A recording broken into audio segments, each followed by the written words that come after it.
cotización sobre un salario bajo es muy poco viable. Entonces, tener presente con enfoque de ciclo de vida que si hoy lo que tenemos son salarios bajos y trabajos precarios sin seguridad social, no solo vamos a tener estándares de vida muy por debajo de lo que pudiera tenerse en la actualidad, sino que se está garantizando casi una vejez con precariedad y una vejez con pobreza. Por eso el tema de los salarios y el tema de las pensiones hay que discutirlo siempre de manera conjunta. El otro punto que es muy relevante es que existe en México una brecha que yo me he atrevido a llamar la brecha del bienestar entre el tamaño de la economía y los niveles de bienestar de que goza la mayoría de la sociedad mexicana. Hay mucho campo de mejora. Visto desde la perspectiva del ingreso per cápita, México es una sociedad que en el contexto latinoamericano se encuentra en el grupo de países con ingresos más altos. Chile, Panamá próximamente, Costa Rica, Uruguay, Argentina, Brasil. Pero en acceso al bienestar todavía hay muchas carencias. Y en ese sentido, cerrar la brecha entre economía grande y grandes carencias parece ser una de las tareas fundamentales a las que puede abocarse la sociedad mexicana. Y en ese sentido, conviene apuntar y construir políticas integrales que permitan ir construyendo sociedades de ingresos más altos. Inclusive esto, hasta donde lo recuerdo, está explícitamente formulado en el proyecto de Constitución de la Ciudad de México. Porque la Ciudad de México, por producto per cápita, está considerada como una entidad de ingresos muy altos. Pero el ingreso medio de la población, la distancia entre el ingreso per cápita y el ingreso medio de la población y los salarios medios de cotización sigue siendo muy grande. En este sentido, cerrar esta brecha salarial es un elemento central para un país como México. Por otro lado, hay que recuperar la idea del salario mínimo como institución social. No es casual que una constitución como la mexicana, que fue muy innovadora en términos de lo que se llama el constitucionalismo social, haya incluido el salario mínimo y una definición del mismo, de manera bastante temprana en el siglo XX, por cierto. Ustedes saben que hay países que ahora están introduciendo el salario mínimo, en caso es Alemania, por ejemplo. Pero entonces el salario mínimo es una institución social que parte de un pacto social explícito o tácito, en el cual se establece que el trabajo debe estar debidamente remunerado para garantizar lo básico de una vida digna. O sea, el salario mínimo tiene un componente moral también. Es un acuerdo social, como está en el texto constitucional, en que quien trabaja no debe padecer pobreza. Por eso se establece para qué debe alcanzar en el texto constitucional el salario mínimo. Y en ese sentido es fundamental recuperar esta dimensión de institucionalidad social del salario mínimo, que está pensada también para compensar las debilidades en el poder de negociación de los trabajadores menos calificados. Se establece un piso a partir del cual no debiera disminuirse. Porque si no existiera el salario mínimo y fuera nada más la decisión de cada quien con su poder de negociación, Quienes ganan el salario mínimo son por lo general trabajadores con menos nivel de capacitación, con menos nivel de organización, con menos capacidad de negociación. Bien sabemos nosotros que el derecho laboral es un derecho social, que se deriva en buena medida de la Declaración de Filadelfia, que establece que el trabajo no debe ser considerado una mercancía. Y por lo tanto no está regido por el derecho mercantil, esa es la idea filosófica, sino que es un derecho social que tutela en el buen sentido del concepto a la parte débil. Y por eso se establece el salario mínimo como un piso a partir del cual nadie debe estar por debajo. Pero se establece también en la Constitución que este debe ser un piso suficiente. Porque si tienes un piso extraordinariamente bajo, pues tampoco cumple la función para la que está diseñado. Por eso, insisto, en la Constitución se establece para qué debe alcanzar un salario mínimo. En ese sentido, es muy importante que se haya anunciado un aumento reciente al salario mínimo mayor de los que ha sido en las últimas casi 2 décadas. Es importante no tanto por su monto, porque puede, y ojalá así sea, marcar el inicio de un cambio de tendencia. No puede ser evento de un año, porque el proceso de deterioro del poder adquisitivo del salario mínimo no fue de un año para otro. Fue un proceso acumulativo que además después quedó estancado.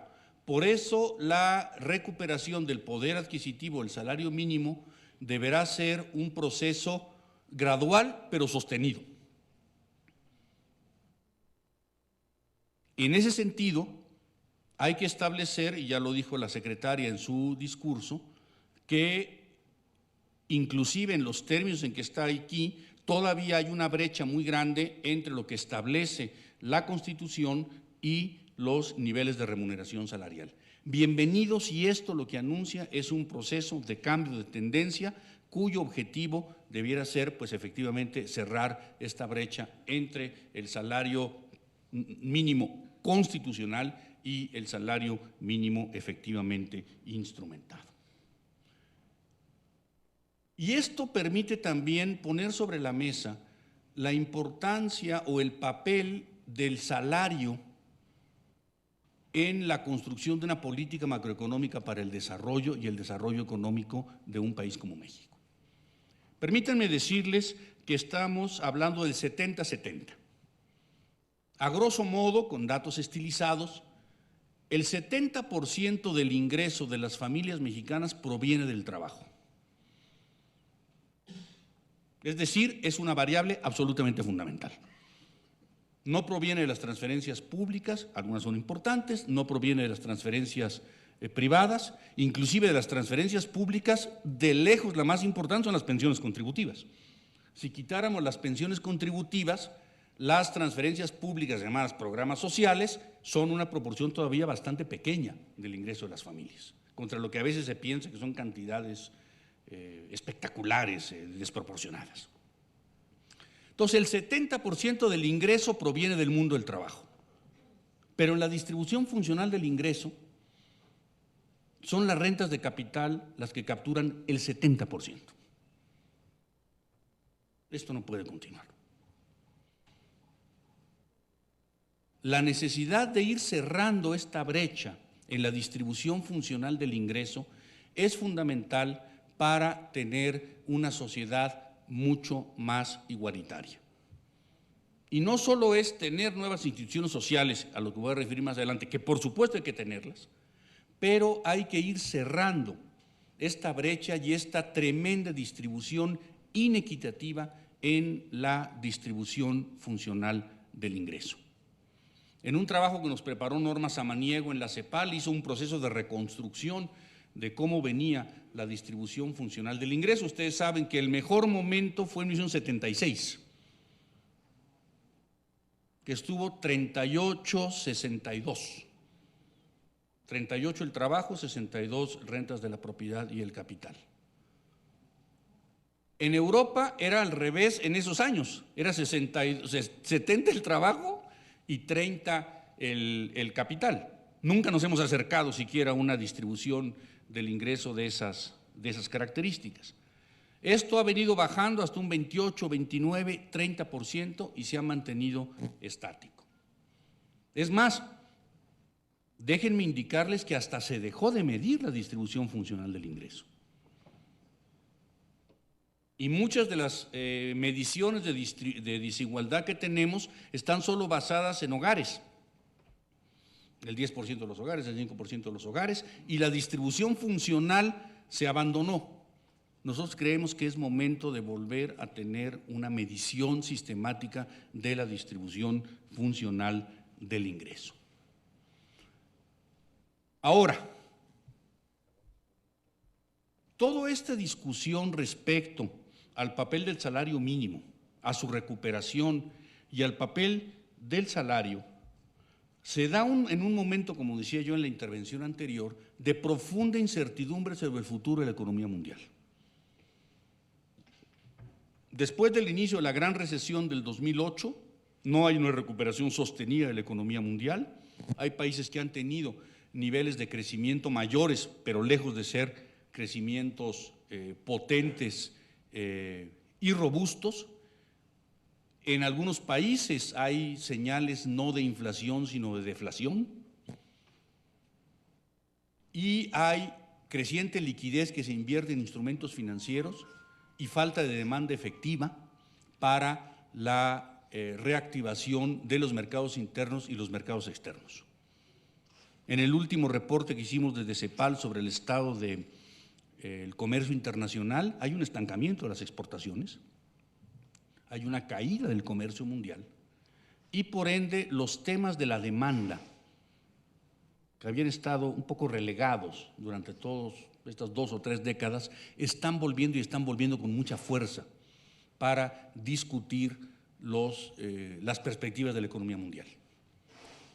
Recordemos que algunos de los economistas, digamos, de la teoría dominante, habían incluso llegado a decir que el problema de la distribución era irrelevante. Hoy el problema de la distribución es de enorme relevancia.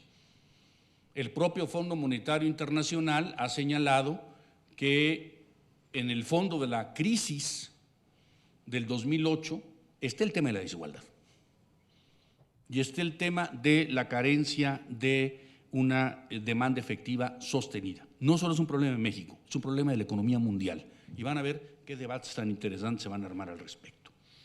Todo esto además se da en el contexto de lo que podemos llamar profundas transformaciones del mundo del trabajo y grandes interrogantes sobre lo que viene. Tenemos fenómenos generalizados de automatización y de automatización de labores complejas, No es únicamente automatización de funciones simples, repetitivas, mecánicas. Cada vez más está habiendo procesos de automatización en áreas de mucho mayor complejidad. Hemos observado procesos de precarización en las condiciones de contratación y de remuneraciones salariales. A escala mundial ha habido un proceso de desindicalización. Hay un proceso de pérdida de poder efectivo de los sindicatos a escala mundial, no solo a escala de países como México, lo cual implica menos capacidad de negociación colectiva y menos capacidad de influir en la puja distributiva característica de sociedades como las nuestras. Encontramos también el fenómeno del desempleo de larga duración. Aquí estaba comentando con el compañero que es director del seguro de desempleo. Fíjense que los seguros de desempleo estuvieron construidos sobre la hipótesis del pleno empleo y de que el seguro de desempleo era para unos poquitos por un poquito rato. Pero ¿qué empieza a suceder cuando lo que tienes es desempleo masivo y de larga duración? Es decir, ya no es un grupo pequeño, lo que se llama el desempleo friccional, sino que es un grupo grande. Y ya no es un grupo grande que simplemente está transitando entre un empleo y otro, sino que se está quedando en una situación de desempleo de larga duración. Por eso inclusive ahora en las estadísticas tenemos que hablar no solo de desempleados, sino de desalentados, decir, los que sin ocupación ya dejaron de buscar por las enormes dificultades de contratación. ¿Qué implicaciones tiene para la institucionalidad social y laboral este fenómeno? Y por otro lado, tenemos crecientemente el fenómeno del desempleo profesional.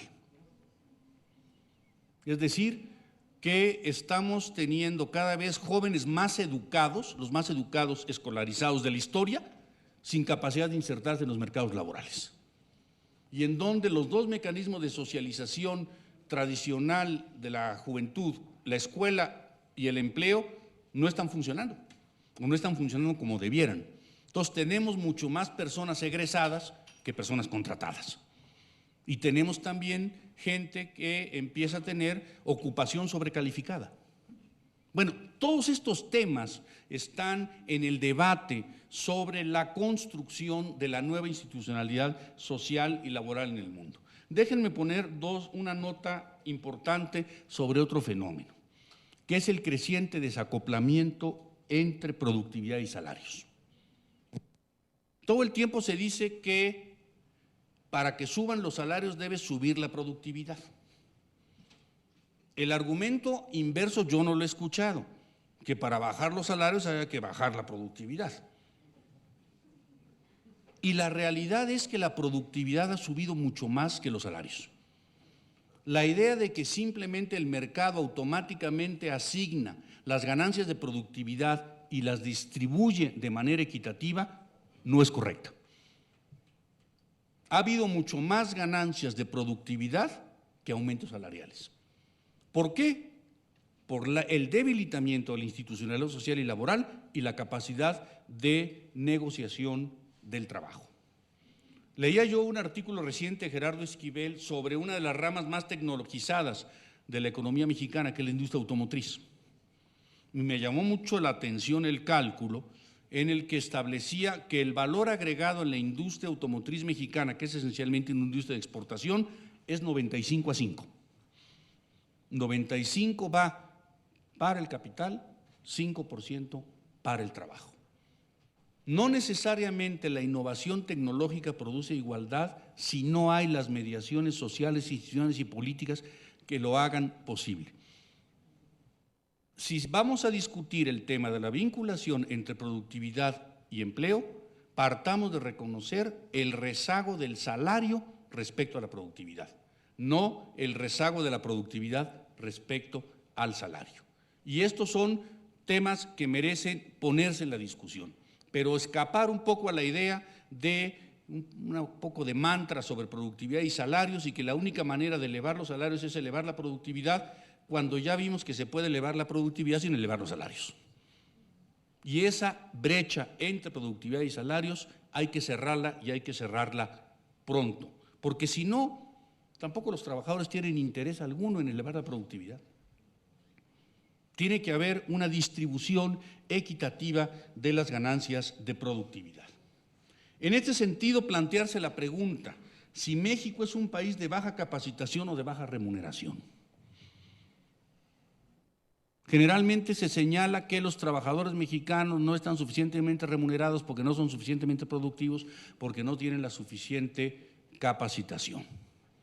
Sería interesante hacer análisis comparativos, por ejemplo, en la industria automotriz, entre los trabajadores mexicanos en Hermosillo, digamos, los trabajadores norteamericanos en Detroit, y saber si hay 8 veces de diferencia de productividad entre unos y otros, ante procesos industriales que además están ya bastante estandarizados.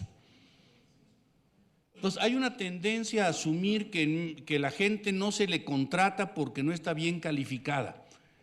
Miren, yo diría que la economía mexicana más bien no genera suficiente demanda de trabajadores calificados. Porque si la generara y no estuvieran en el mercado nacional los trabajadores para ocupar esos puestos, eso aquí y en cualquier lugar del mundo se resuelve con inmigración. ¿Y dónde está la gran inmigración de gente supercalificada a México para ocupar los puestos laborales que los trabajadores mexicanos por deficiencias de productividad y de capacitación no están ocupando? Y entonces un poco la responsabilidad es otra vez del trabajador. Creo que hay que volver la mirada hacia la economía. la economía no está generando suficientes empleos calificados y bien remunerados. Y yo creo que estos son temas que hay que poner en la agenda. Nos parece magnífico, estupendo, que se hable ahora de fortalecer el mercado interno. Pero esto tiene implicaciones, ¿eh? La manera sólida de fortalecer el mercado interno es elevando el ingreso de la mayoría de la población, y esto significa con procesos de recuperación salarial. E implica también desplegar la inversión pública en sectores no transables. No transables quiere decir que no se pueden vender al extranjero, porque si no, un aumento de la demanda te puede nada más traer aumento de las importaciones. Pero si tú inviertes en infraestructura, en instalaciones sociales, en transporte, etcétera, etcétera, se queda esencialmente esa inyección de inversión en el país. Pero entonces hay un rezago en términos de la capacidad adquisitiva de los salarios y ha habido un castigo muy largo ya de la inversión pública. Entonces, fortalecer el mercado interno significa un pacto social con algún alcance redistributivo. Porque tampoco se trata de fortalecer el mercado interno por la vía de la expansión del crédito. En buena medida, las explicaciones que se han dado a la gran crisis iniciada en los Estados Unidos tuvo que ver con que el estancamiento salarial fue compensado con una sobreexpansión del crédito. Y entonces pues llegamos a una sociedad en la que el que nada debe, pues nada tiene. Entonces, lo que tenemos más bien es pensar en una sociedad en donde haya procesos redistributivos. Fortalecer el mercado interno implica un pacto social para el desarrollo que debe tener un contenido redistributivo. Ahora, no se trata de escoger entre mercado interno y mercado externo. Las economías muy competentes son economías con gran poder exportador y con mercados internos grandes. Alemania es uno de ellos, Japón es otro de ellos.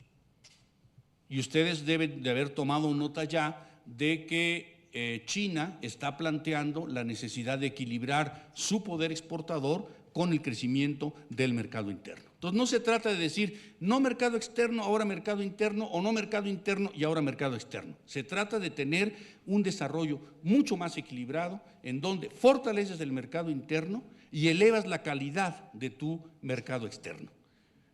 Tienes que diversificar más los mercados. El caso de México es un caso muy particular, porque México tiene un superávit comercial muy grande con los Estados Unidos por el TLC. Pero ese superávit casi equivale al déficit que México tiene con China. Y por lo tanto, en términos netos, la balanza comercial no tiene el enorme superávit que debiéramos tener derivado de solo la vinculación con el TLC. Inclusive, América Latina es deficitaria en su comercio en su conjunto con China, esencialmente por México. Si tú quitas a México de la ecuación en las relaciones económicas China, América Latina, se quita ese enorme déficit. Inclusive la semana pasada organizamos a solicitud de la Cámara de Industria de la India un cónclave sobre relaciones económicas India-América Latina, eso fue en Guadalajara, en donde también está planteado la posibilidad de la diversificación del mercado exterior mexicano hacia otro tipo de mercados, particularmente mercados emergentes. Lo que quiero subrayar es que el fortalecimiento del mercado interno implica que haya una mayor capacidad de consumo para la mayoría de la población, y eso se logra esencialmente con mejoras en el ingreso, con políticas sociales más potentes y con políticas fiscales más progresivas. Entonces, hay que sacar las implicaciones de lo que significa fortalecer el mercado interno. En ese sentido, nos parece muy relevante que se haya incorporado en el proyecto de Constitución de la Ciudad de México toda la problemática de la dimensión laboral. Este es un tema central para construir nuevas políticas sociales, para considerar la política laboral como una política que es tanto parte de la política económica como parte de la política social. Esa es esta dualidad que tiene la política laboral, y en ese sentido nos parece muy importantes varios de los postulados que se han incluido dentro del proyecto de Constitución. Y pensando hacia adelante, casi podemos asegurar que el enorme cambio tecnológico, las grandes transformaciones en el mundo del trabajo, van a obligar a repensar la institucionalidad social y laboral del siglo XXI. Y más vale irnos preparando para esas grandes transformaciones. Propongo 5 elementos que seguramente formarán parte del nuevo debate sobre el estatus del mundo del trabajo y la institucionalidad social laboral. 1, el papel del salario mínimo. Creo que ese va a ser un elemento que va a estar presente en todos los debates. Otro, la distribución equitativa de las ganancias de productividad. Uno más es la elevación de la capacidad de negociación colectiva. Y 2 temas emergentes que están en la mesa de discusión. Uno es la propuesta, por ejemplo, que trae Tony Atkinson en su libro sobre la desigualdad, que es el trabajo garantizado. Y la redistribución de las horas de trabajo disponibles. Que uno de los grandes problemas es que la propuesta del pleno empleo probablemente no sea realizable en un esquema de jornada de 40 horas o 48. Y ya se discute, incluso en Alemania también, y se discute en muchos lugares, la posibilidad de redistribuir entre toda la población las horas de trabajo disponibles, porque hay una tendencia a la reducción de la cantidad de horas disponibles o a la existencia de trabajos inútiles, innecesarios. Entonces, esta discusión va a estar, y por supuesto va a estar, y este está presente también, y lo saludamos, en el proyecto de Constitución de la Ciudad de México, un ingreso universal garantizado para toda la población. Porque hemos llegado a una situación muy peculiar en el mundo. Nunca la sociedad humana había sido tan rica como ahora, nunca. El problema es que siempre dicen que nunca alcanza. Entonces yo digo, pues alguien que diga una cifra, ¿cuándo va a alcanzar? Nunca en la historia de la humanidad había habido una acumulación de riqueza como la que estamos viendo hoy. Y la economía mundial hoy, en las condiciones actuales, no está en condiciones de garantizarle un empleo a todas las personas. O así parece. Pero sí probablemente está en la capacidad de garantizarle un ingreso básico a todo mundo. Y entonces seguramente la nueva protección y seguridad social del siglo XXI va a ser una interesantísima combinación entre salario mínimo, ingreso básico garantizado, trabajo garantizado, nuevo vínculo entre productividad e ingreso y elevación de la capacidad colectiva de las personas. Qué bueno que la Ciudad de México esté entrando por 2 de estas dimensiones, tanto el salario mínimo como el ingreso básico garantizado o renta básica de ciudadanía. Creo que eso es ponerse en la discusión de los temas de frontera y de los temas que van a ocupar nuestra reflexión en el siglo XXI. Finalmente, para lograr todo esto se requiere un nuevo estilo de desarrollo que nos conduzca a lo que desde CEPAL denominamos cambio estructural progresivo. ¿Qué necesitamos? Crecimiento sostenido, crecimiento sostenible, calidad del crecimiento y crecimiento con igualdad. Por eso, desde CEPAL postulamos que la discusión sobre el salario mínimo se inserta en nuestra propuesta más general de crecer para igualar, pero también de igualar para crecer. Muchas gracias.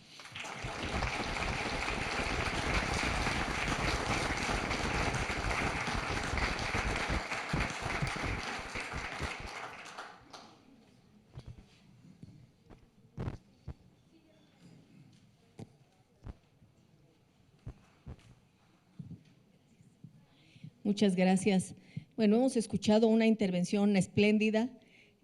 Yo recomiendo que tomemos nota porque para las preguntas realmente va a ser muy relevante y todo el elemento de sugerencia para la reflexión por lo que viene resulta muy oportuno, realmente magnífico.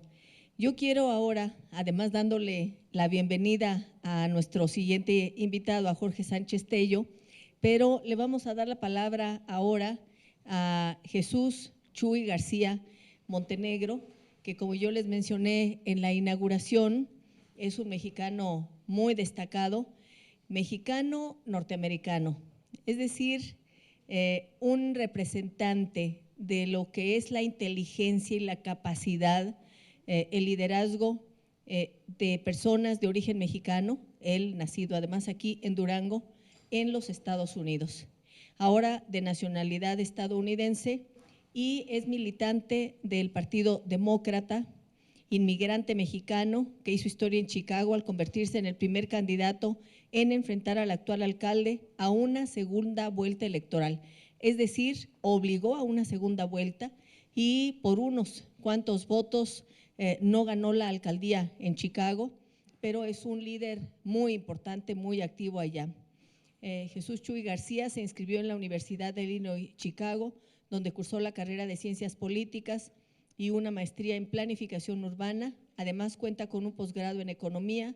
Fue el primer senador local hispano en la historia de Chicago y antes obtuvo el triunfo como concejal, equivalente a regidor de ayuntamiento. Chuy fundó y se convirtió en director ejecutivo de la Corporación de Desarrollo de una pequeña comunidad.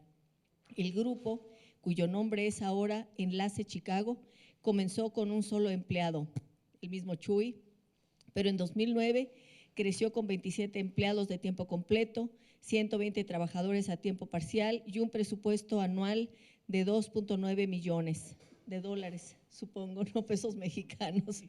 Fue un exitoso enlace, cabildeó recursos para mejorar la vivienda en la comunidad y organizó una huelga de hambre para forzar a los burócratas de la ciudad a construir la pequeña aldea Lawndale High School, que fue la primera escuela construida en la comunidad en casi 100 años. Chuy ha recibido numerosas distinciones por su incansable